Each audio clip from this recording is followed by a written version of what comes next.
semaine. D'accord? Alors, première dimension. Non, ça c'est le jeu. Première dimension. Le mot toldot, en hébreu, il a deux sens. Il y a le sens premier et il y a un sens plus approfondi. Alors on va dire comme ça. Le sens premier, toldot, c'est engendrement. En français classe, on dit engendrement. En français moins classe, on dit les enfants, la génération, les générations. Toujours dans la première. Oui, ça c'est la première signification. Ah, c'est la première. Ouais, ça c'est la première. Maintenant, on sait aussi que le mot toladot, qui veut dire engendrement, il a par extension un deuxième sens. Et le deuxième sens, c'est les bonnes actions que quelqu'un va faire. Alors nous, les bonnes actions. Alors nous, tout de suite, on voudrait poser comme question, mais quel est le rapport? Pourquoi le même mot a deux sens qui sont apparemment pas en rapport? Ça veut dire sans Delphine, tu perds les pédales. Bon, c'est pas grave, ça arrive. Mais tout doucement, tu vas te perfectionner. Vas-y, je t'écoute. Le faire des enfants, c'est une bonne action. Il a fait. Ouais, Nahon, tu as raison. Faire, mettre des enfants au monde, c'est une bonne action. Et transmettre les bonnes actions. Voilà. Nahon, tu as raison. Vous avez raison. Mais j'aurais voulu vous proposer une explication un peu plus approfondie.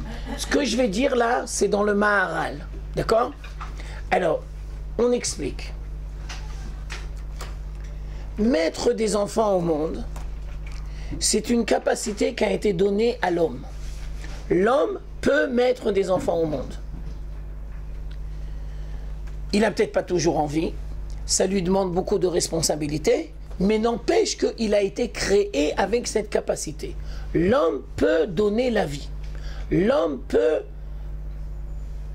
mettre des enfants au monde. Alors par extension, le Maharal va dire, tu as des capacités matérielles, mais tu as aussi des capacités spirituelles. Et tu peux mettre dans le monde des bonnes actions. Ça veut dire que tu as des capacités, et si tu sais les utiliser correctement, eh ben, tu peux donner naissance à des bonnes actions. Et donc, on va dire que mettre des enfants au monde, ou mettre des bonnes actions au monde, c'est exactement la même idée. Et donc, on peut comprendre pourquoi le mot engendrement a deux explications. Je reprends. Le mot engendrement, première explication, c'est les enfants. Deuxième explication, c'est les bonnes actions. Alors nous, on a dit, mais quel rapport? Réponse, tu mets au monde des enfants, tu mets au monde des bonnes actions. Et si on continue l'explication du Maharal, alors on va aller encore plus loin. Nos enfants ne nous appartiennent pas. Non. Vous avez dit c'est des capacités naturelles et des capacités spirituelles. Nos enfants ne nous appartiennent pas. Ça veut dire quoi? Ça veut dire que même si tu as participé à leur création, ils ne sont pas ta possession. Non. Même si tu as participé à leur création, ils ne sont pas en ta possession. Alors on explique. D'abord, première explication. La contribution de l'homme à un enfant, elle est très mince. Il y a une Gemara dans Nida qui dit qu'est-ce que l'homme amène, qu'est-ce que la femme amène. La contribution de l'homme, elle est très mince. Pourquoi? Parce que le plus grand créateur, c'est Dieu, c'est lui qui donne la neshama. C'est-à-dire quand tu mets des enfants au monde, tu amènes ta participation. Alors l'identité masculine amène sa contribution, l'identité féminine amène sa contribution, mais ta contribution par rapport à la contribution de Dieu, il n'y a pas de rapport. C'est infime la contribution humaine par rapport à la contribution divine. C'est infime. Puisque je me permets de rajouter que le plus important c'est la neshama. S'il n'y a pas de neshama, ben le corps il ne fonctionne pas. je m'excuse de vous donner cette image, mais c'est une image très précise. Pinocchio et Geppetto. Bah bien sûr. Mais bien sûr. Pinocchio et Geppetto. Alors, maintenant on continue. Étant donné que ta contribution, elle est minime, tu risques de croire que tu ne sers à rien. Non. C'est vrai que ta contribution est minime, mais tu as un rôle très important. Les parents ont un rôle très important. Mais il faut bien préciser. Tu te dois d'encadrer tes enfants. Tu te dois d'accompagner tes enfants. Mais tes enfants ne t'appartiennent pas. Ça veut dire... Ah, oh, c'est pas grave, il attendra. Ça veut dire que si tu fais correctement ton travail, eh ben tes enfants sont appelés à te quitter. Et le jour où tu amènes tes enfants sous la roupa, tu es très content. Tu fermes la boucle. Nahon. Ça veut dire que si tu fais correctement ton travail de parent, tu te dois de respecter la volonté de tes enfants. Si tu fais correctement ton travail de parent, tu te dois de respecter les choix de tes enfants. C'est pas parce que tu les as mis au monde qu'ils sont ta possession. Ben non, pas du tout. Non. Tu les as mis au monde et tu les amènes vers la vie et vers le monde, mais c'est pas ta possession. Non. Je me permets de dire que beaucoup de parents font l'erreur de ne pas respecter les choix de leurs enfants. Beaucoup de parents font l'erreur de ne pas respecter le choix de leurs enfants. Alors, dire ça à des jeunes filles de 25-30 ans, c'est pas difficile. Je vous invite à vous souvenir de ce que je vous dis dans 10 ans, 20 ans. On investit à long terme. Ah oui, Machonora, c'est investissement à long terme. C'est pas investissement à court terme. Alors, je vous invite à vous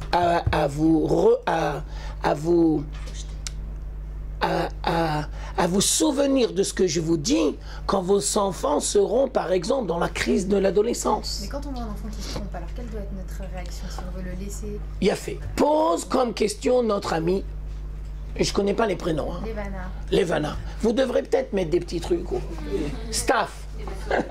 D'accord? Alors, Levana, elle dit, mais comment on est censé se positionner par rapport aux erreurs de nos enfants? C'est pas forcément des erreurs, c'est un choix différent de celui du parent. Il a fait.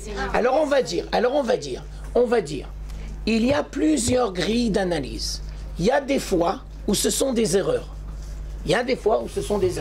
Par exemple, Stam, je vous donne un exemple. Un enfant de 3 ans, tu ne vas pas le laisser jouer avec des allumettes. Bah oui, c'est une erreur de laisser un enfant jouer avec des allumettes. Il n'est pas toujours conscient du danger. Alors, quand c'est une erreur du style les allumettes, tu te dois d'intervenir, mais avec prudence et aussi avec détermination. Ça veut dire que tu lui enlèves, mais tu ne vas pas lui taper dessus et tu ne vas pas l'engueuler. Et tu les prends gentiment avec détermination, mais d'un autre côté avec prudence. Tu ne vas pas le casser. Mais d'un autre côté, comme dit Delphine très justement, il y a des fois où ce ne sont pas des erreurs, mais ce sont des choix. À l'adolescence, par exemple, très souvent, ce sont des choix, ce n'est pas des erreurs. Alors on va dire comme ça, que les parents doivent apprendre à grandir avec leurs enfants. C'est facile à dire. Nahon. Mais c'est pour ça qu'on le dit. Même si c'est facile, on n'est pas exempté de le dire. Alors on redit. Les enfants sont appelés à grandir avec leurs parents et les parents sont appelés à grandir avec leurs enfants. C'est un processus mutuel. Nahon. Et si, malheureusement, les enfants grandissent et les parents ne grandissent pas avec, alors ils risquent d'avoir des décalages et ils risquent aussi d'avoir des heurts. Et on n'est pas censé faire des bêtises. Alors nous sommes appelés à grandir avec nos enfants. Mais maintenant, je vais encore plus loin dans mon analyse. C'est vrai que nous avons la responsabilité de nos enfants. Mais nos enfants ne nous appartiennent pas. Mais les bonnes actions, c'est les nôtres. Personne ne peut te les prendre. Et donc, d'une certaine manière, on va dire que le mot engendrement, eh ben, c'est plus les bonnes actions que les enfants. Parce que les enfants, c'est pas vraiment à toi. Mais les bonnes actions, personne ne peut te les prendre. Et les bonnes actions, ça va te suivre toute ta vie. Je me permets de vous donner encore une autre dimension. C'est que quand quelqu'un est appelé à quitter ce monde, eh ben, qu'est-ce qu'on se rappelle de lui? Ses bonnes actions. Ça veut dire qu'il a donné naissance à une dimension qui est éternelle dans le souvenir des gens. Je reprends, les enfants, c'est pas forcément éternel, mais les bonnes actions, c'est éternel. Parce que même quand tu disparais, le souvenir des bonnes actions que tu as fait, elle reste dans la mémoire des gens qui t'ont connu. Et donc, le mot engendrement a les deux sens, enfant et bonnes actions, mais il y a une dimension primordiale, plus dans les bonnes actions que dans les enfants. Vous avez compris cette première dimension? Ok. Tu voulais dire quelque chose, je crois, non? T'as pas levé la main? Ah, c'est une erreur de ma part. Ok. Alors pourquoi ce parallèle avec les enfants? Ça veut dire que tu mets naissance. Tu donnes naissance. Tu donnes naissance parce que tu as une capacité matérielle, donc tu donnes naissance à des enfants. Tu donnes naissance parce que tu as une capacité spirituelle aux bonnes actions. Je vais vous dire la même chose sous une autre forme. Peut-être ça va t'aider. En hébreu, le mot homme, on l'appelle Adam. Et on sait que la racine étymologique du mot Adam, c'est comme Adama, la terre. Alors nous on dit quel rapport entre l'homme et la terre? Alors c'est vrai qu'il y a une explication chez les Chachamim qui disent que l'homme est appelé à revenir vers la terre. Mais c'est pas ça qu'on veut dire. On veut dire que de la même manière que la terre fait grandir, l'homme est appelé à grandir. L'homme se devra toujours de grandir. Et donc, je reprends, tu as un potentiel et tu dois sans arrêt, le faire fructifier, aussi bien matériellement que spirituellement. Ça veut dire que tu es dans un processus de naissance permanent. Je vais vous dire la même idée sous nos autres formes. On peut dire qu'il y a à l'homme deux naissances. On peut dire qu'il y a chez l'homme deux naissances. Il y a la naissance Leda Goufanite. Leda Goufanite, ça veut dire la naissance matérielle. Un jour, tu viens au monde. Leda Goufanite. Maintenant, dans la Leda Goufanite, on s'aperçoit, dans un premier temps, que l'homme n'a pas choisi. Adam lo bachar. On t'a pas demandé ton avis. On t'a pas demandé ton avis. C'est tes parents et c'est Dieu.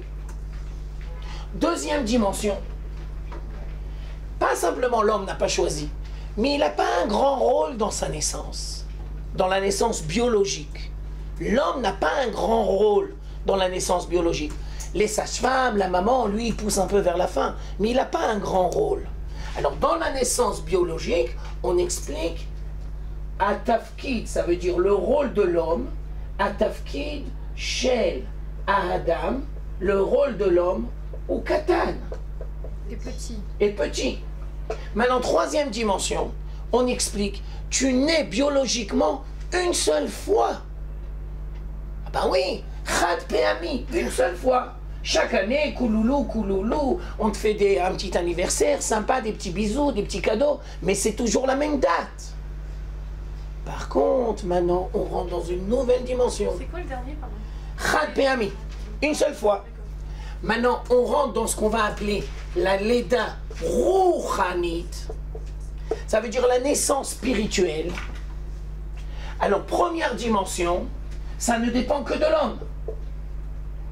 Klomar, Zéou, Taloui, Rak Ba'adam.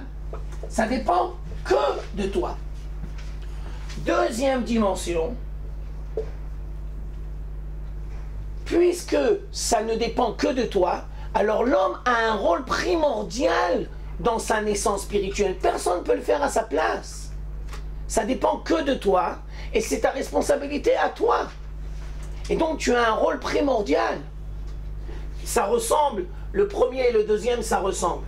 Troisième dimension, tu n'es pas spirituellement une seule fois. Tu nais spirituellement un nombre incommensurable de fois. Mais bien sûr, chaque fois que tu comprends, chaque fois que tu analyses, chaque fois que tu tires de tes erreurs, c'est une naissance spirituelle. Et donc, en ce sens-là, la naissance biologique, le premier sens du mot toladot, naissance biologique, ok, d'accord, mais c'est une seule fois dans la vie. Alors que naissance spirituelle, c'est un processus éternel.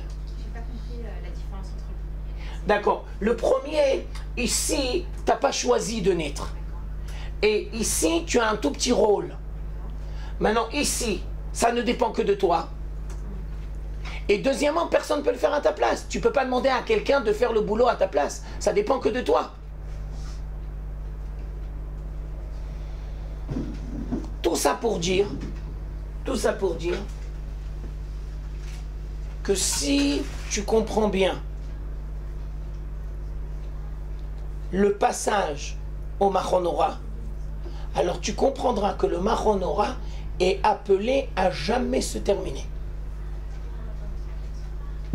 Ça veut dire, si tu as bien compris le passage au Mahonora, ça veut dire que ici tu commences un processus, mais tu le termineras à 120 ans. Et si tu termines le programme et que tu ne termines pas le processus, ça veut dire que tu n'as rien compris.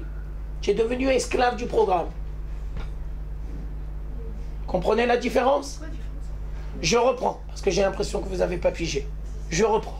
Le Mahonora, ça commence à une date et ça se termine à une certaine date. Ouais, ça c'est le programme. Ça c'est le programme. Le programme, il a une date et le programme, il s'achève.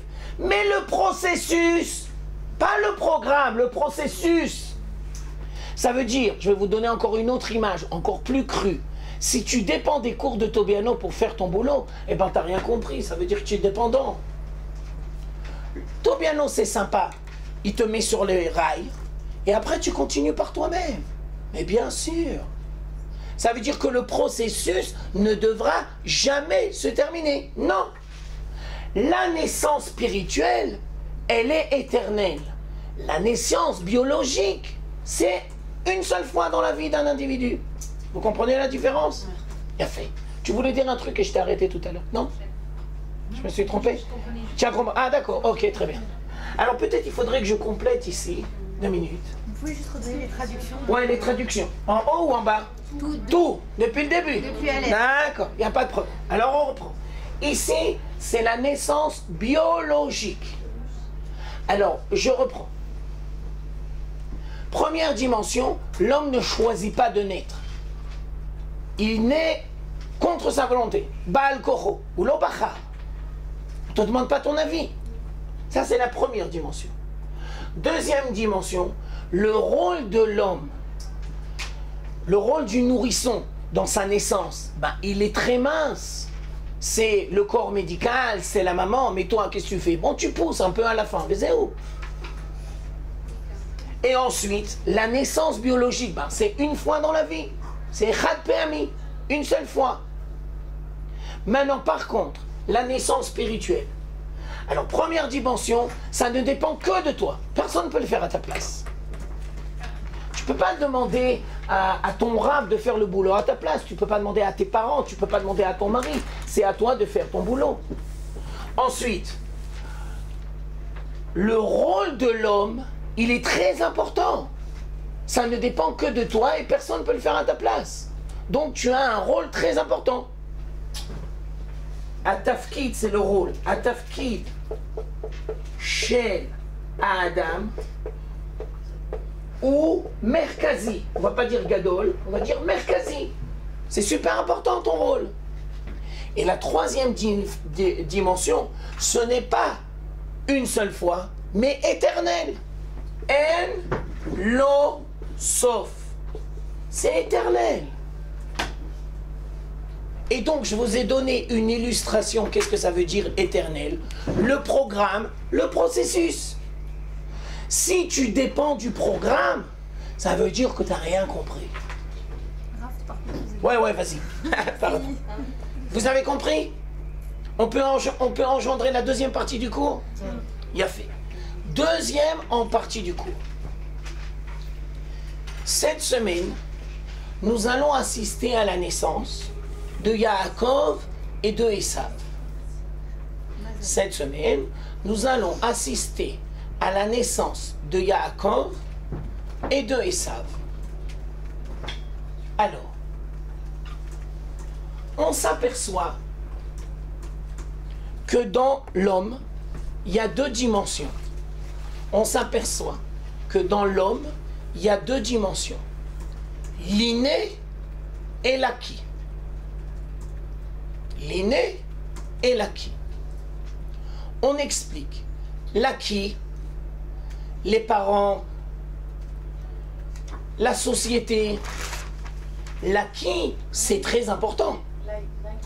Ouais, l'inné, acquérir. L'inné et l'acquis. Alors, l'acquis, c'est super important. Tu ne peux pas ne pas mettre l'accent sur l'acquis. Et je me permets de dire que dans la naissance spirituelle, eh ben, c'est l'acquis. Ça veut dire que tu dois travailler et tu dois œuvrer pour sans arrêt, sans arrêt, sans arrêt. Mais on s'apercevra que la différence entre Yaakov et Esav ne fait pas partie de l'acquis. Ils sont encore dans le ventre de Rivka et il y a déjà une division. Ça veut dire nous ne sommes pas encore dans le monde humain et déjà il y a une différence entre Yaakov et Esav. Je vous ramène le midrash très célèbre que Rivka, quand elle était enceinte. Alors qu'est-ce que dit le midrash? Quand elle se baladait et qu'elle arrivait à côté des maisons de Avodah Zarah, elle sentait.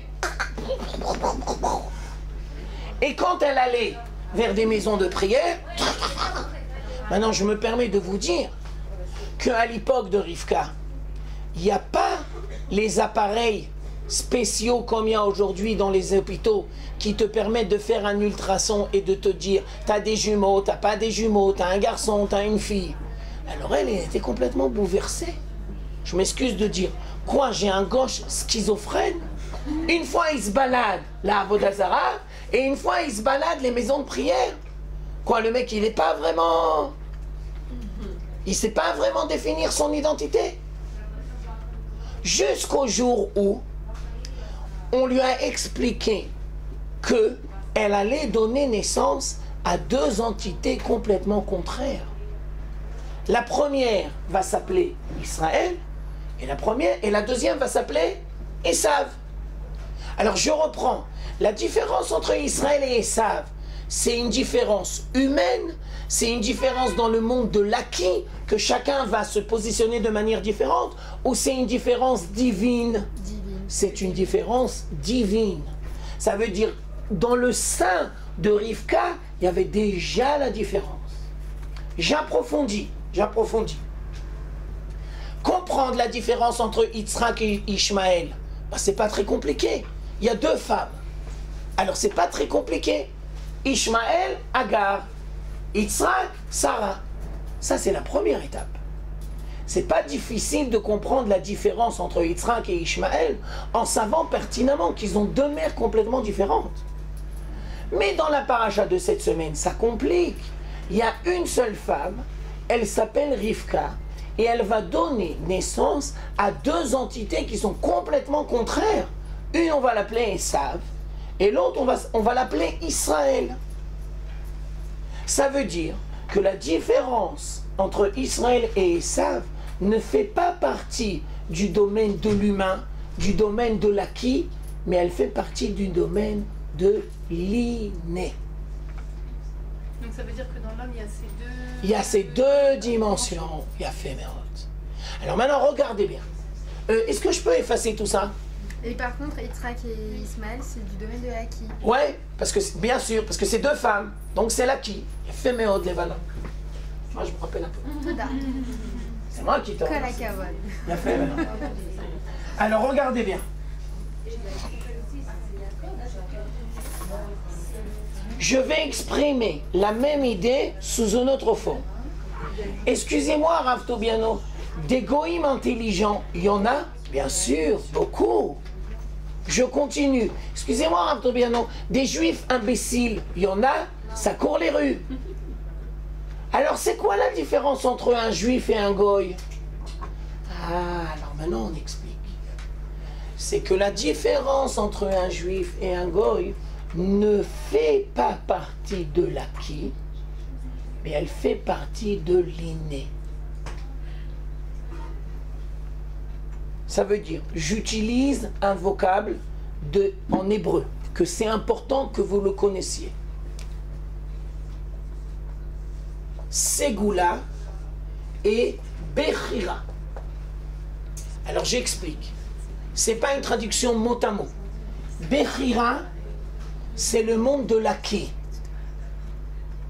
Ségoula, c'est le monde de l'inné. Ça, c'est la dimension divine et ça, c'est la dimension humaine.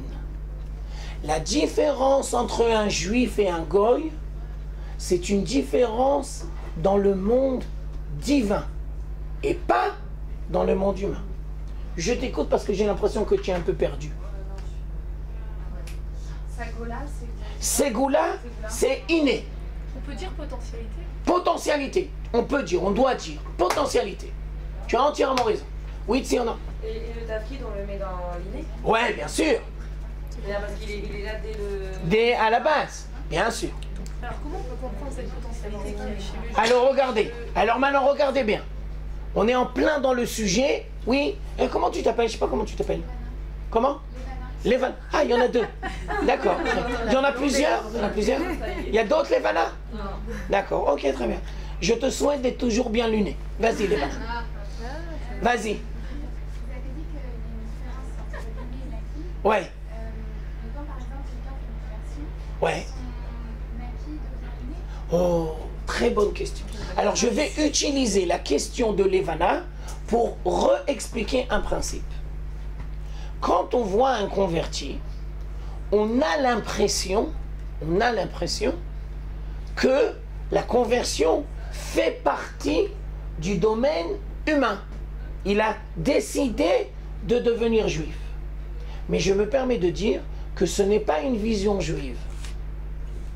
Alors comment les Chachamim ils expliquent? Alors regardez bien. Les convertis, ce sont des âmes perdues qui ont été dans le corps goy. Ça veut dire, tu ne peux pas choisir de devenir juif. Les convertis, ils étaient toujours juifs à la base. Ou dans la Neshama, dans le domaine divin, pas dans le domaine de l'acquis. Et à cause de relations interdites, et à cause de l'assimilation, il y a eu un mariage mixte, et la Neshama juive, elle est rentrée dans un corps de goy. Et maintenant, il y a un processus de retour. Maintenant, tu vas me poser comme question, alors pourquoi on a besoin de faire la Brit Mila? Pourquoi on a besoin de faire le mikvé? Pourquoi on a besoin de faire tout le processus? Réponse, il faut faire un processus de purification. D'où le mikvé pour... D'où le mikvé et la Brit Mila, etc. Mais ça veut dire, 2 minutes, excusez-moi. Etana. Non, il a dit moi. Alors, on explique que les convertis sont là pour nous expliquer que même les convertis, c'était des âmes juives à la base. Parce que l'âme juive, c'est une dimension divine. Mais c'est une âme juive égarée. Et maintenant, elle revient. Ok? Bien fait. Je t'écoute. Alors pourquoi c'est si difficile pour eux de se convertir? Pourquoi ça passe pas? Je te donne une image et c'est une image très précise. Si j'ai un habit, d'accord, et qu'il est sale, je le mets dans la machine, ok? Il va ressortir propre. Il y a des traces sur l'habit ou pas? Ça dépend des traces. Ça dépend des traces. Il y a des traces. C'est-à-dire que le temps n'est pas le même pour tout le monde? En fait. Non, le temps n'est pas le même pour tout le monde. Et il y a des tas, il y a des traces. C'est le même truc que la tchouva. Je t'écoute. Tout le monde est de l'avis que le converti a déjà une Neshama. Ouais. D'accord? Maintenant, puisque vous posez une question géniale, et en fin de compte, vous posez toujours des questions géniales, alors je rajoute une nouvelle dimension. Si on observe le monde dans lequel nous vivons, alors on s'aperçoit, d'abord, première dimension, il y a le monde minéral. Minéral, en hébreu, ça s'appelle domaine. Ça veut dire il y a une dimension de la vie qui s'appelle domaine, minéral. Donc vous marquez ici, domaine minéral. Après, deuxième dimension, végétal, tsoméach. Maintenant, c'est quoi la différence entre minéral et végétal? Réponse, la vie. Les fleurs se reproduisent, mais les pierres, non. Alors ça, c'est minéral. Et ça, c'est végétal. Si on continue, alors on s'aperçoit qu'il y a le monde animal. Maintenant, on pose, c'est quoi la différence entre le monde végétal et le monde animal? Réponse, la possibilité d'évoluer dans l'espace, le mouvement, tnoua, le mouvement. Les deux vivent, mais il y en a un qui fait du surplace et il y en a un autre qui peut se déplacer. Maintenant, si on continue, alors après, il y a le monde humain.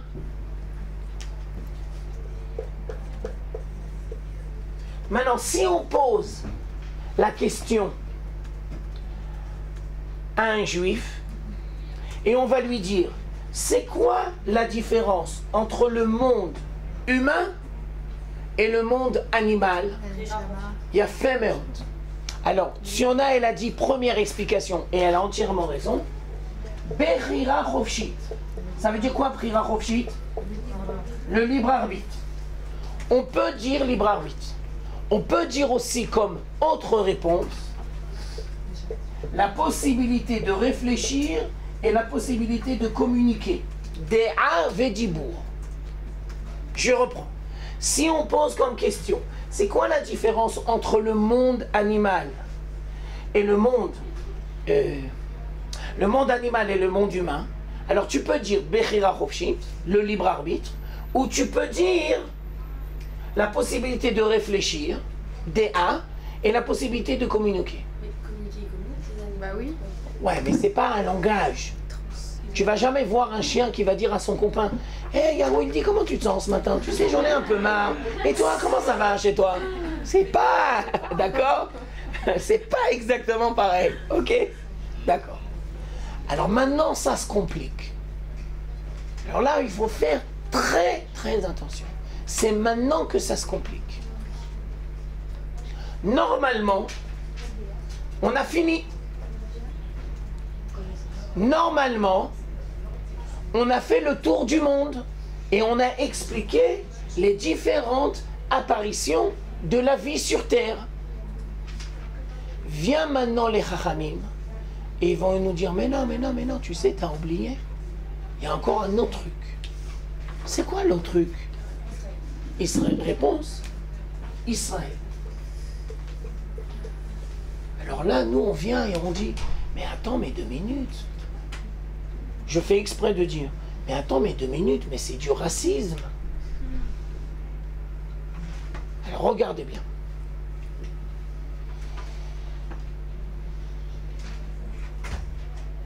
De la même manière que ces 4 dimensions-là, elles sont le fruit de l'œuvre divine, la 5e dimension, elle est aussi de l'ordre divin. Je reprends.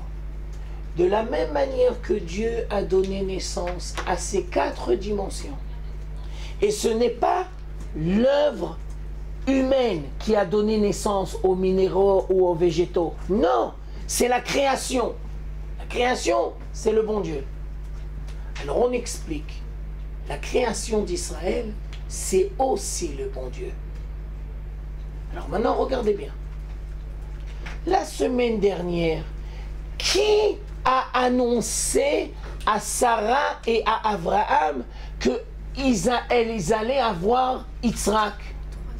3 hommes que les Chachamim vont nous dire qu'en fin de compte, c'était des anges. Ça veut dire que la naissance d'Yitzhak, c'est un processus humain ou un processus divin? Un processus divin. Maintenant, je rentre dans la paracha de cette semaine. Qui va dire à Rivka qu'elle va avoir Yaakov et Esav? Réponse, elle va aller à la yeshiva, qui s'appelle la yeshiva de Shem Va'ever, et ils avaient la prophétie. Ils vont lui dire, tu sais, tu en as 2, ils sont complètement différents. Un va s'appeler Esav, l'autre va s'appeler Israël. Et dans le ventre, il y a déjà la différence. Ça veut dire que de la même manière que ces 4 dimensions sont les fruits de l'œuvre divine, Israël est aussi le fruit de l'œuvre divine. Et alors, qu'est-ce que ça doit engendrer? Alors j'explique. Première, la modestie. Premièrement, la modestie. Il ne doit en aucun cas avoir expression de racisme. Tu aurais pu être goy. C'est pas toi qui l'as choisi. Quand tu te balades dans la rue et que tu vois un goy, tu dois apprendre à le respecter et tu dois apprendre à voir en lui une créature de Dieu. Il n'y a pas à la base une différence parce que tu aurais pu être, et c'est Dieu qui a choisi. Ça veut dire que si ça s'exprime par du racisme ou par de l'orgueil, ça veut dire que tu n'as rien compris. Je reprends ce que je vous ai dit tout à l'heure, tu fais partie des juifs imbéciles. Et tu ne fais pas partie des goïms intelligents. Tu fais partie des juifs imbéciles.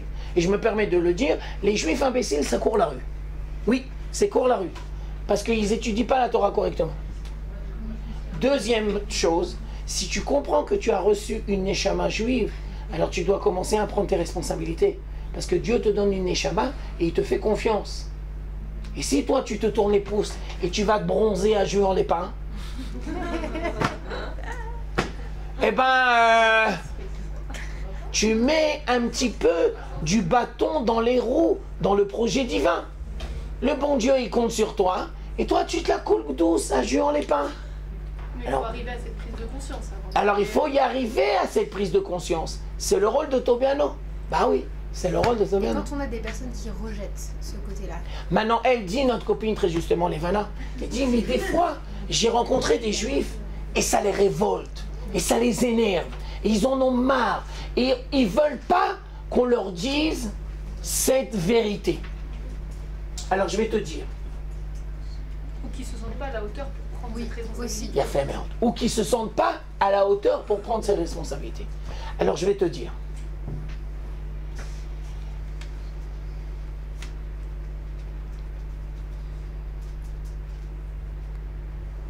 Pour transformer un fardeau en liberté, ça demande un grand travail. Ça veut dire, lui, il voit le fardeau, mais il ne comprend pas que ça amène à la liberté. Je vais te donner 2 ou 3 exemples qui veulent te montrer. Si on vit dans le monde moderne et qu'il y a des femmes qui ont été rejetées par le monde masculin ou qui ont été écrasées par le monde masculin, et donc eux, ils ont un seul rêve, c'est de montrer qu'ils sont capables. D'accord? Et à tout prix, ils veulent montrer qu'ils sont capables. Mais ça risque de se faire à leurs dépens. Et elle risque, cette femme, de ne pas respecter sa féminité. Elle a été agressée, et maintenant elle veut montrer à tout prix que... Alors on va dire, ça arrive des fois que chez les juifs, c'est exactement la même chose. Et qu'est-ce qui peut faire changer ça?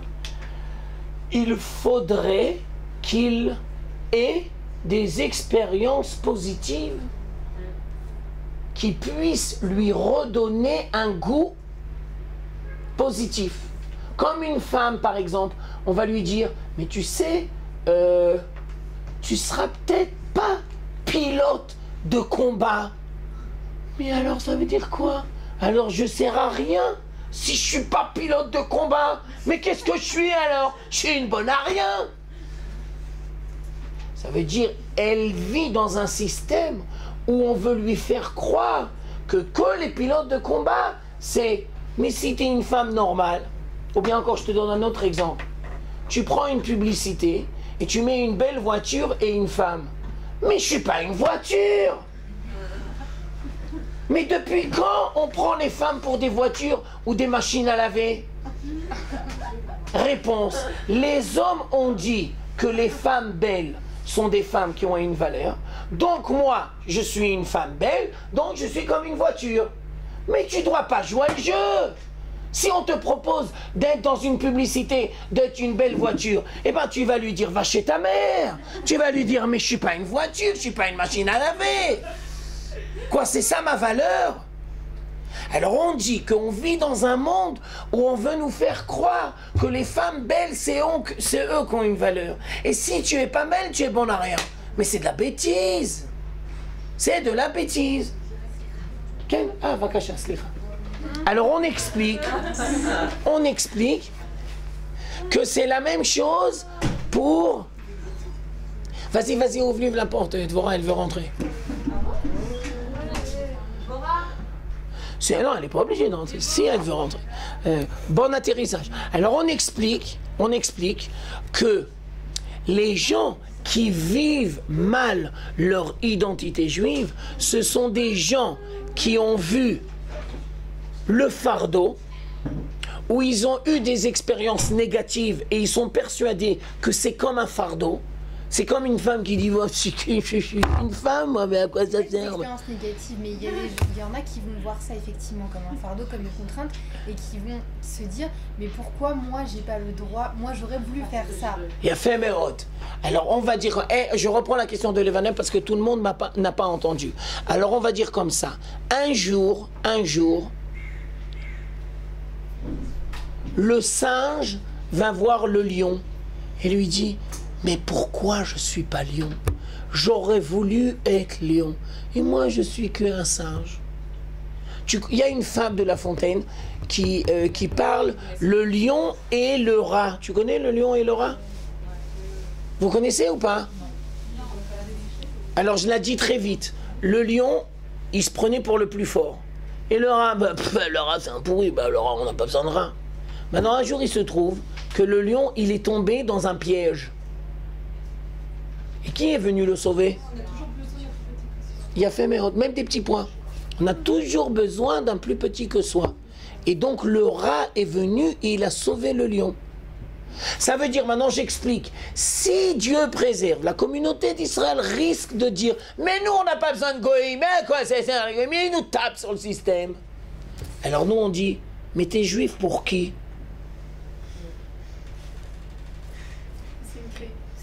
C'est une créature de Dieu, ça veut dire il a un rôle à jouer. S'il est là, ça veut dire qu'il a un rôle à jouer. Ok? Bien fait. On continue avec votre permission. L'identité juive ne doit en aucun cas engendrer le racisme. Le racisme, ça veut dire que tu ne légitimises pas l'autre. Alors si l'identité juive engendre le racisme, ça veut dire que tu n'as rien compris. Ça veut dire que tu oublies la dimension divine et tu oublies aussi ta part de responsabilité. Tu as un grand travail à faire et tu dois t'occuper de ton travail. Tu ne dois pas tomber dans le racisme. Ok? Maintenant, on va encore plus loin dans notre analyse. Alors là, je m'excuse, mais ça va se compliquer. Yaakov et Esav vont naître, et plus les années vont arriver, et plus on va s'apercevoir de la différence. Il y a Esav d'un côté, et d'un autre côté, il y a Yaakov. Maintenant, qu'est-ce qui va se passer? Première question. avant que je rentre là-dedans, vous avez des Bibles en français que vous pouvez... Une, deux, trois? Non, pas beaucoup? À la maison, là. À la maison, à la maison, à la maison. Essayez de les amener des fois. On peut les laisser ici. Ou vous pouvez peut-être les laisser dans la classe. D'accord? Ok. Alors regardez, première question. Un jour, Yitzhak va vouloir donner une bracha à Esav. Alors nous, on pose comme première question, mais pourquoi Yitzhak veut donner une bracha à Esav? Quelle est son intention? Maintenant, qui va intervenir à ce moment-là? Rivka. Et Rivka va dire à son fils Yaakov, Rivka intervient, et elle va dire à Yaakov, regarde bien, je te demande de te présenter devant ton père. Mais tu sais, tu dois faire très attention. Les mains, tu vas les faire style Esav. Avec des poils. Avec des poils. Mais la voix, elle devra absolument rester la voix de Yaakov. Non, les mains de Esav. La voix de Yaakov. Alors nous maintenant on pose une deuxième question. La première question, je vous rappelle, pourquoi Yitzhak a besoin de vouloir faire une bracha à son fils Esav, en sachant pertinemment que plus les années vont et plus il voit la différence. Maintenant, C'est l'aîné, parce que c'est l'aîné, ouais. 2 minutes. Ensuite, deuxième question, Rivka intervient et elle dit un truc incompréhensible. Elle demande à son fils d'être une nouvelle fois schizophrène. Ça veut dire quoi? Si elle avait dit la voix de Yaakov et les mains de Yaakov, ben j'aurais compris. Si elle avait dit Esav entièrement, j'aurais compris. Mais c'est pas ce qu'elle a demandé. Vous reprendrez le texte et vous verrez. Et d'ailleurs, quand Yaakov s'est présenté devant son père, Yitzhak, qu'est-ce qu'il a dit? Il a dit, mais je comprends pas, mais c'est qui est devant moi? Il a la voix de Yaakov, et il a les mains de Esav. Mais c'est quoi le truc? Maintenant, c'est là où ça se complique encore plus. Une fois que Yitzhak va donner la bracha à Esav, en croyant que c'était...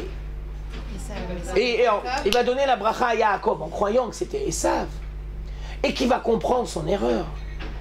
À la fin de la paracha, Yitzhak, en ayant pris conscience de son erreur, il va demander à son fils Yaakov, s'il te plaît Yaakov, viens, je voudrais te donner une autre bracha. Et la fin de la paracha, c'est la fuite de Yaakov, qui sait que maintenant Esav, il va le zigouiller, mais juste avant que Yaakov quitte son père, Yitzhak lui donne une nouvelle bénédiction. Et à qui il donne la bénédiction? Il la donne à Yaakov.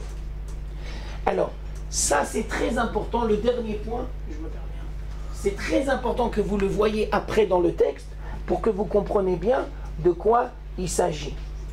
Nous sommes au chapitre 28, Ve'el Shaddai Yevarech Otra. 28, Kafret, et c'est le verset 4. 28, 4. Mais on va tout marquer en français pour pas que vous vous plantez.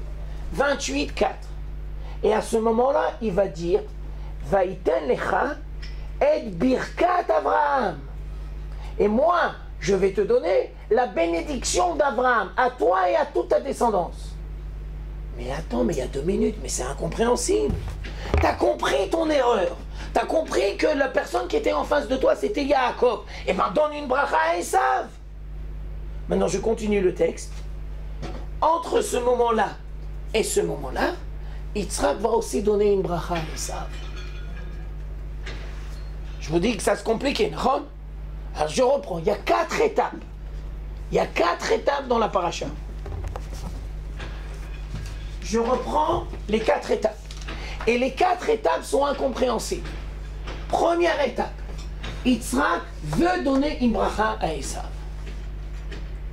En sachant pertinemment qu'il y a marqué dans le texte que Esav s'est marié avec une femme qui s'appelle Yehudit, et Yitzhak et Rivka ont été très peinés de voir que leur fils Esav, il est en train de tourner du mauvais côté.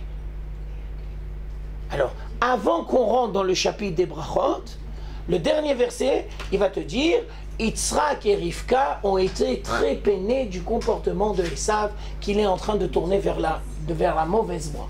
Pourquoi c'est lié avec ça? Non, parce qu'il s'est terminé avec une fille de Yehudit qui n'est pas, qui est pas une bonne fille. D'accord? Alors, la première question, c'est pourquoi Yitzhak ressent le besoin de donner une bracha à Esav. Deuxième question, Rivka intervient. Ouais, ils peuvent rentrer. Non, il est fermé. Ah, d'accord. Et le comportement de Rivka est incompréhensible. Elle demande à Yaakov un truc incompréhensible. Troisième étape, après que Yitzhak il ait compris son erreur, parce qu'il va comprendre son erreur, et il va comprendre que, en fin de compte, la personne qui était devant lui, c'était pas Esav, et là, c'était Yaakov, il va lui donner encore une bracha. Ça veut dire que dans la paracha de cette semaine, Yaakov, il a reçu combien de brachot? Il en a reçu 2. Alors, nous, on ne comprend pas. Et quatrième question, c'est que entre ce moment-là et ce moment-là, Yitzhak a donné une bracha à Esav. Jusqu'à là, vous avez compris? Troisième étape, en fait, Isaac il se rend compte qu'il a donné la bracha à Yaakov. Il a fait Meod. Et il lui en redonne une autre. Il lui en donne encore une autre. Ok, et la quatrième, c'est quoi? C'est qu'il a donné une bracha à Esav. Entre Rivka et la fin.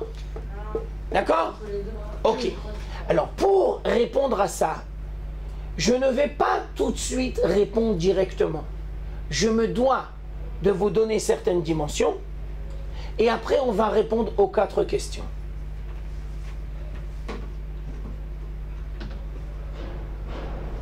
L'exil. Oui. C'est mentionné ça, qu'il donne. Ouais, bien sûr, mais ouais, c'est pour ça que je vous ai demandé que j'aurais voulu que vous ameniez le texte, parce qu'après vous avez dit, mais monsieur le rabbin, peut-être vous nous racontez des bobards, peut-être c'est pas marqué ce que vous dites. Alors c'est pour ça que j'aurais besoin que vous ameniez le texte. Peut-être on peut le lire, non? Ah, tu sais quoi? Tu veux qu'on le lise ensemble? Oui. Ok, d'accord, alors on va aller doucement et on va le lire. Alors, on reprend point par point. Qui a des Bibles? On lit. D'accord, on lit. Et, d'accord, on va lire à haute voix. D'accord. Alors vous savez quoi? Ok, très bien. Vous voulez que moi ça qu'il fasse le boulot? D'accord, très bien. Oh, j'ai compris. Donc pousse, on arrête, et donc je lis. Nous sommes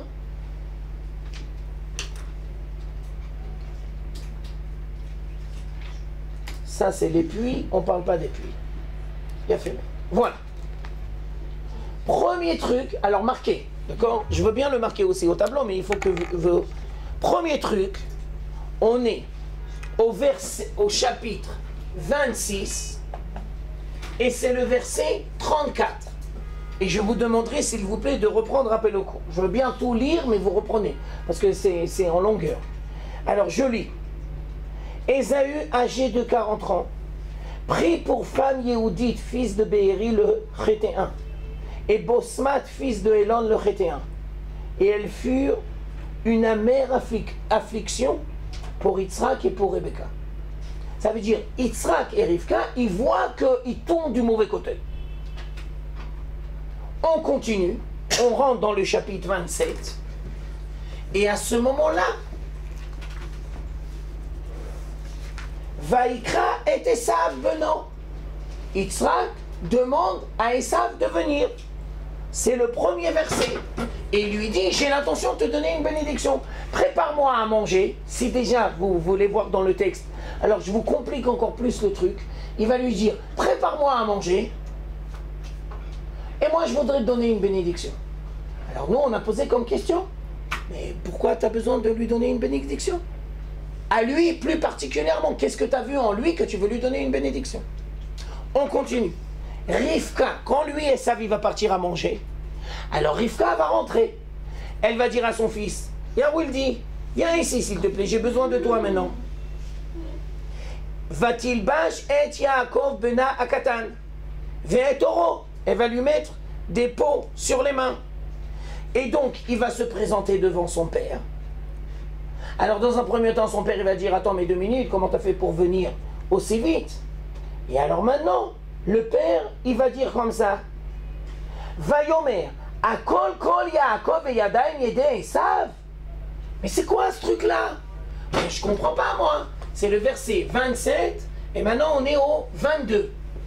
Yitzhak, il dit, mais je comprends pas, là. Et j'explique, qui est derrière, qui fomente tout ça? C'est Rivka. C'est Rivka. Alors nous, on a posé comme question, mais pourquoi Rivka, elle demande un truc pareil? Ensuite, troisième, c'est à la fin de la paracha. C'est ce que je vous ai dit ici. 28, 4. Après que Yitzhak, il ait compris son erreur, Yitzhak, il dit à son fils, Yaakov, avant que tu t'en ailles, je sais que ton frère, il veut te tuer. Avant que tu t'en ailles, tu viens chez moi, s'il te plaît, je voudrais te donner encore une autre bracha. Mais ça y est, il l'a reçu. Pourquoi tu as besoin encore de lui donner une autre? Et entre-temps, Yitzhak, il a donné une bracha à Esav. Ok? C'est clair? Ça, c'est écrit où la bracha Esav? La bracha de Esav, elle est marquée. Alors attends, tu as raison. 28, 40. Non, 27, 40. Pardon. 27, 40. Ça, c'est la bracha que Yitzhak va donner à Esav. Il la donne après qu'il ait reçu les 2 brachot. Non, avant, après qu'il ait compris son erreur, il dit à Esav, bah, tu sais quoi? Je te donne une bracha. Et après, il reprend son fils, l'autre, Yaakov, et il dit, je te donne encore une autre bracha. D'accord? C'est clair jusqu'à présent? Il a fait. Alors maintenant, je commence à expliquer, et je ne vais pas répondre tout de suite, je vais me balader, et après je vais répondre. Le mot exil doit être compris comme cassure. Chaque exil, c'est une cassure. Alors je vais expliquer les différentes dimensions de la cassure. Première dimension, on n'est plus chez nous. On nous a foutus dehors. C'est-à-dire on a perdu la terre d'Israël. Nous n'avons plus la possibilité de vivre chez nous. Que Dieu te bénisse. On est des étrangers. J'allais presque dire qui mangent le pain des Français. On est des étrangers qui mangent le pain des Français. On n'est plus chez nous. Ça, c'est la première cassure. Deuxième cassure de l'exil, c'est que les Juifs ne vivent plus ensemble. Le couscous et les gefilte fish, bah, ils ne se rencontrent jamais. Le couscous, c'est même pas que le gefilte fish existe. Et le gefilte fish est à milieu d'imaginer qu'il y a du couscous et des boulettes. Troisième dimension de l'exil, c'est que comme on n'est plus chez nous, nous ne pouvons plus gérer notre vie et notre société. On n'est pas chez nous, on est des étrangers. On n'est pas libre de faire ce qu'on veut. Je ne me rappelle plus comment elle s'appelle, mais il y a une fille du groupe sympa ici. Elle est venue chez nous à Sukkot. Alors elle a dit qu'elle a dû faire une nouvelle année d'études parce que ses examens sont tombés. Comment qui? Bah oui, c'est toi. Nahon, c'est toi qui m'as raconté. Voilà, c'est elle qui m'a raconté. C'est une histoire vraie. Orthophonie, Nahon, c'est ce que tu m'as dit. Orthophonie. Il y a une fille sympa. Elle a été faire l'orthophonie.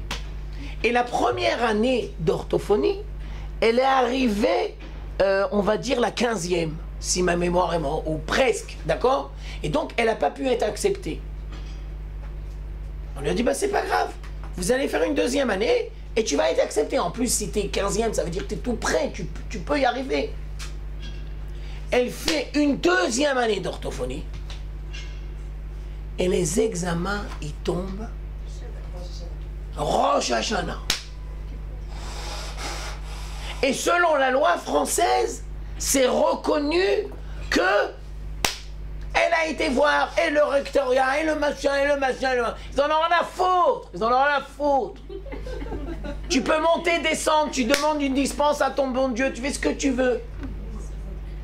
Alors elle a raté encore une autre année. C'est peut-être pour ça d'ailleurs qu'elle est venue au Maran-Nora. Sinon elle serait jamais venue. Mais c'est douloureux, t'imagines tous les efforts qu'elle a dû œuvrer à cause de ça. T'imagines la cassure. Ça veut dire que tu ne peux pas gérer ta vie parce que tu n'es pas chez toi.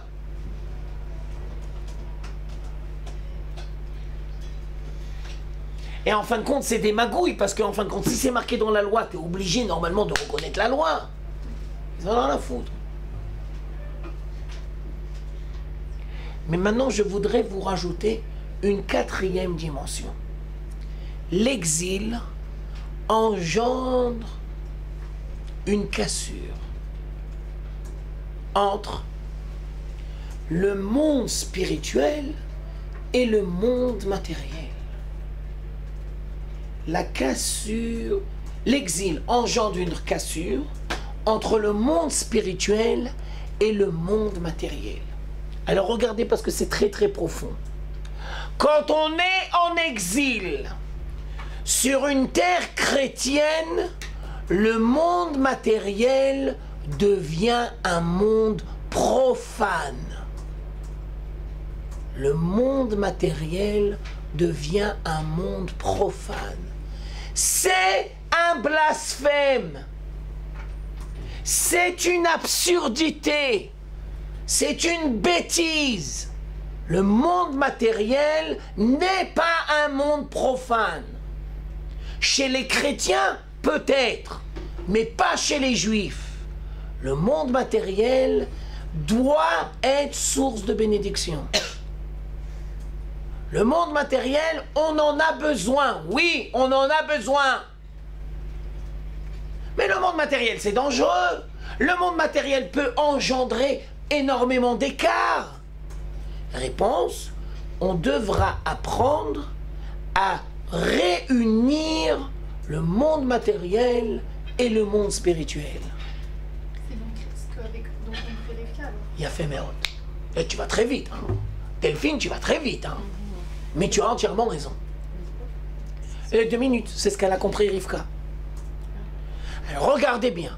Quand on est en exil, la communauté d'Israël a l'impression que le monde matériel empêche le monde spirituel de se développer.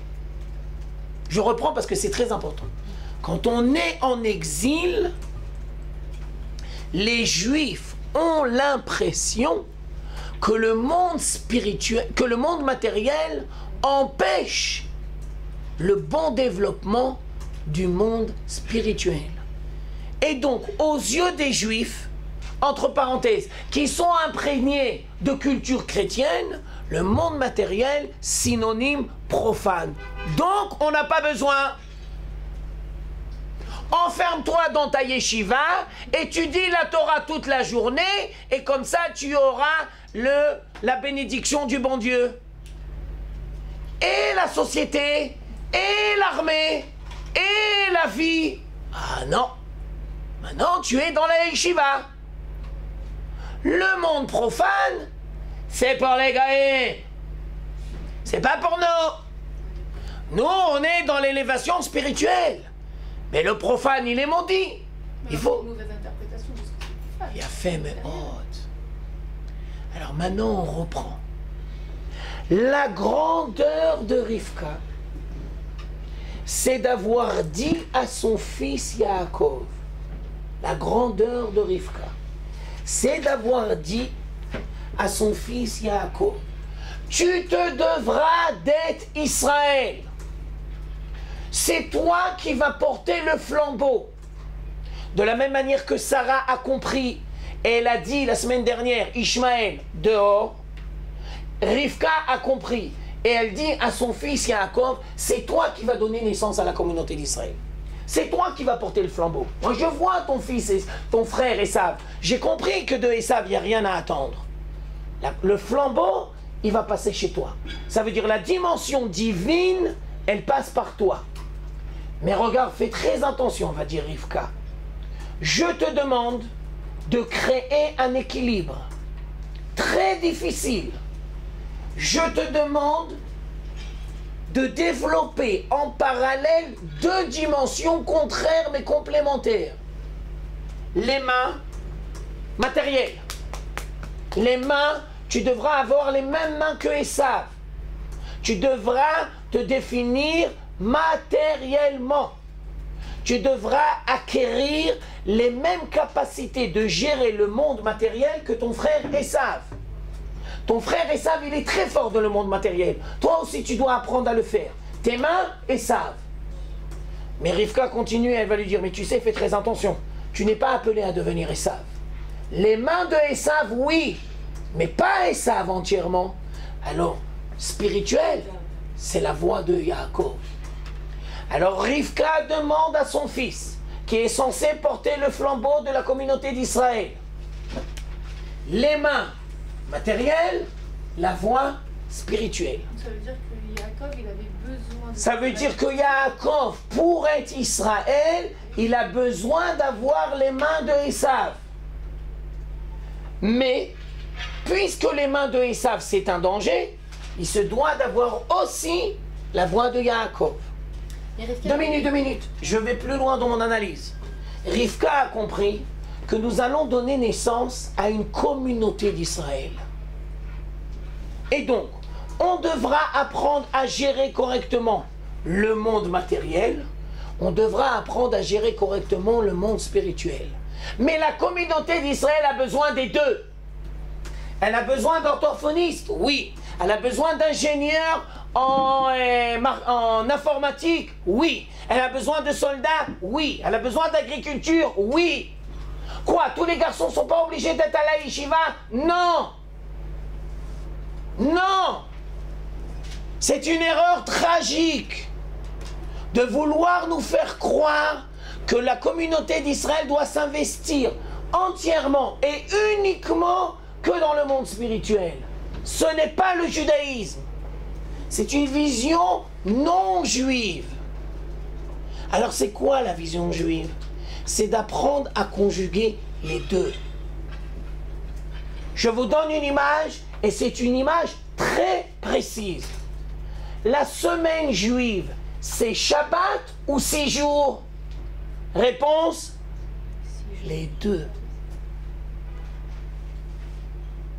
Il n'y a pas de Shabbat s'il n'y a pas 6 jours. S'il n'y a que 6 jours, il risque de ne pas avoir le Shabbat. Alors on a besoin les deux. Je vais encore plus loin dans mon analyse.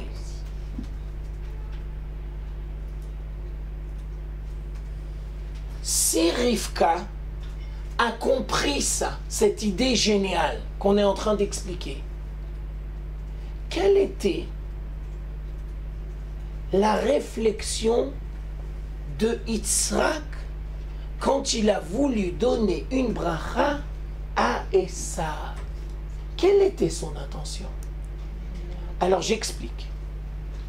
Yitzhak a compris que Esav sait gérer correctement le monde matériel.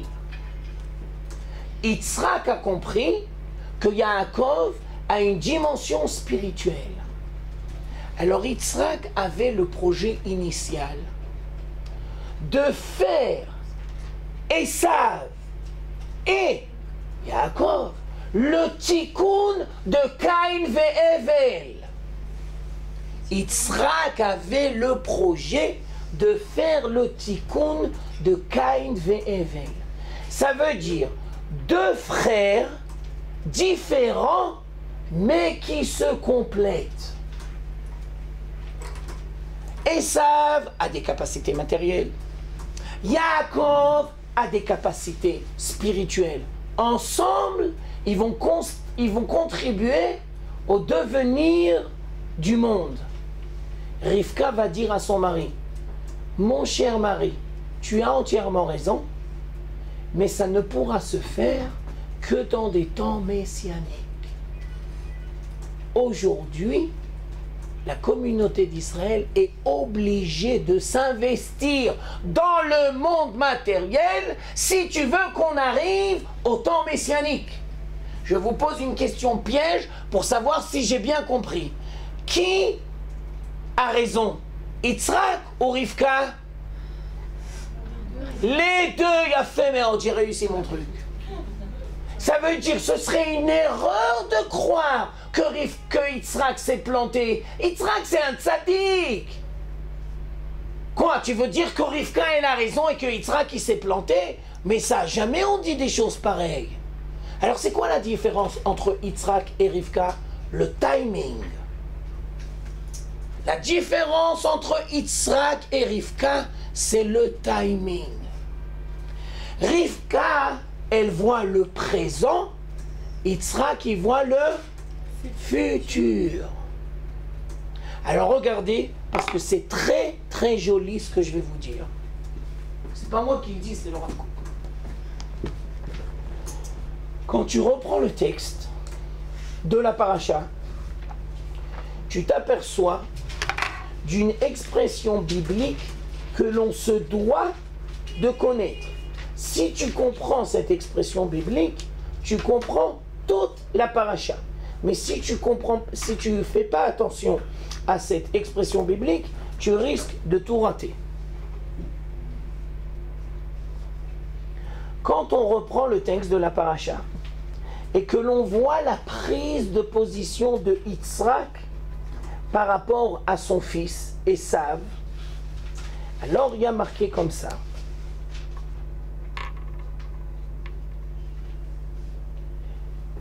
C'est au chapitre 25.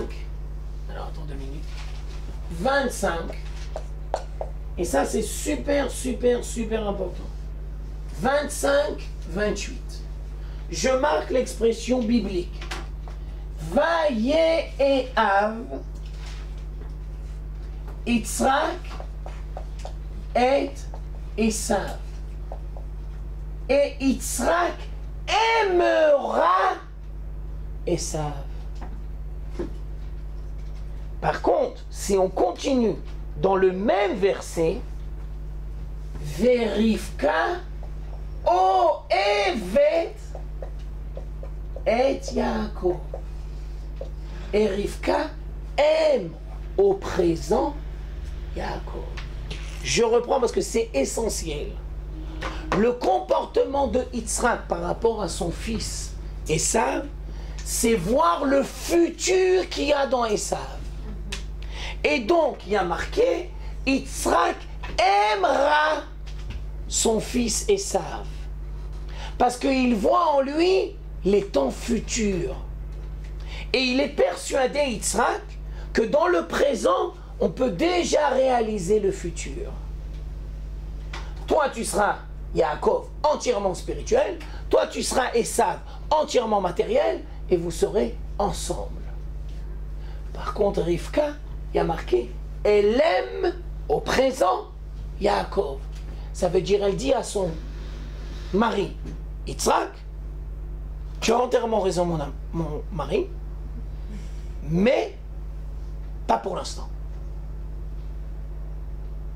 Ce que tu dis, c'est dans les temps futurs, dans les temps messianiques. Israël s'investira entièrement dans la dimension spirituelle, les goïms seront entièrement dans le monde matériel et ensemble. Mais pour l'instant, ce n'est pas possible. Alors pour l'instant, tu te dois de t'investir, Yaakov, aussi bien dans le monde matériel que dans le monde spirituel. Si tu veux être Israël au présent, je t'écoute. Il me reste 2 minutes. J'ai 2 petites choses que je comprends pas. Vas-y. Comment comprendre l'importance du fait qu'il fasse des bénédictions à ses fils? Pourquoi c'est une si grande importance? Ah, ok. Elle pose comme question, quel est le sens du mot bénédiction? Réponse, bénédiction, c'est définir une essence et comprendre un rôle à jouer. Une bénédiction, c'est pas aléatoire, c'est pas un petit truc. C'est comprendre une essence et comprendre un rôle à jouer. C'est comme un nom, c'est comme donner un nom. C'est une essence. Mais n'importe quel parent qui fait une bénédiction à son enfant, ça a le même sens ou c'est parce que... Non, tu comprends qu'on n'est pas comme Yitzhak et Rivka, on n'est pas au même niveau. D'accord ? Mais j'espère que tu comprends bien que ton fils, tu vas jamais l'appeler Jean-François ou Jean-Charles. Ben non. Et donc, quand tu lui feras une bénédiction. Non. Et Deuxième question. Deuxième question, le lien avec Cain et Abel. Ils sont deux frères, mais ils se sont... Ouais, d'accord. Et donc, Yitzhak voulait créer la fraternité entre deux frères. Donc à l'inverse de Cain et Abel. Nahon, c'est le tikkun. Ah, je croyais que c'était... Non, le tikkun. Maintenant vient Rivka et elle dit à son mari, la fraternité qui devra exister entre Israël et le monde Goy, c'est pour les temps messianiques. Ça veut dire le tikkun qu'il y a entre Cain et Hevel, eh ben on va pas y arriver tout de suite. Il le savait, Yitzhak, mais il aurait voulu accélérer le processus. Ça veut dire que Rivka, elle dit à son fils Yaakov, eh ben tu devras faire l'armée. Parce que si tu crois qu'on va arriver à une entente entre le monde Israël et le monde Goy rapidement, ben tu te mets le doigt dans l'œil. On y arrivera, mais pas facilement. Entre-temps, il y aura l'Iran, par exemple. Comment elle savait que c'était pas le moment? Ah, alors, ça c'est une nouvelle question. Pose notre... comment tu l'appelles? Rebecca. Ah, ben ça tombe bien. Rebecca pose la question, mais comment Rivka y est arrivée? Parce qu'il n'y a que la spiritualité. Réponse. Première réponse, c'est qu'elle les a portés dans son sein. Les deux. Elle les a portés dans son sein, les deux. Deuxième réponse, quand elle a été à la yeshiva, on lui a dit il y a deux essences. Troisième réponse, c'est une femme. Elle a une intuition féminine qui est presque d'ordre prophétique. Ça ne veut pas dire que l'intuition féminine est toujours d'ordre prophétique. Mais chez Rivka, oui. Chez Rebecca peut-être, j'en sais rien. Mais chez Rivka, oui. L'intuition féminine était d'ordre prophétique. Conclusion du cours.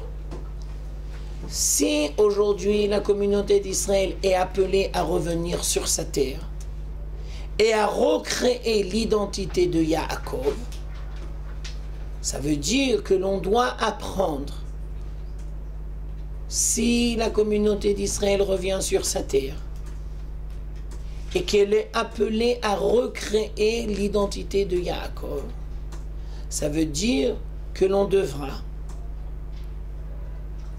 à titre collectif, mais aussi à titre personnel, de retrouver l'équilibre entre le monde spirituel et le monde matériel. La voix de Yaakov et les mains de Esav.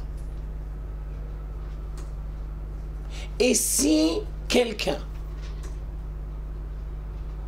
arrive à la conclusion que son rôle au sein de la communauté d'Israël, il est entièrement spirituel, il se devra de reconnaître la légitimité du monde matériel au sein de la communauté d'Israël.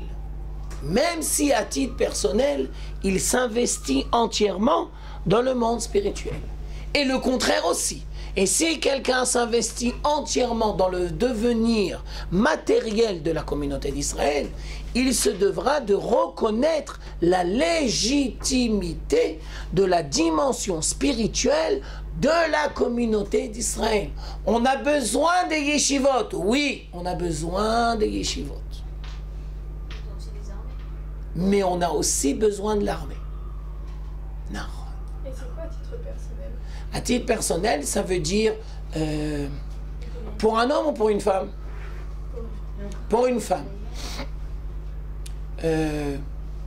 J'ai des capacités, je les investirai dans le monde de la société et de la carrière professionnelle, mais je ne le ferai pas aux dépens ni de mes enfants, ni de ma famille, ni de mon identité spirituelle.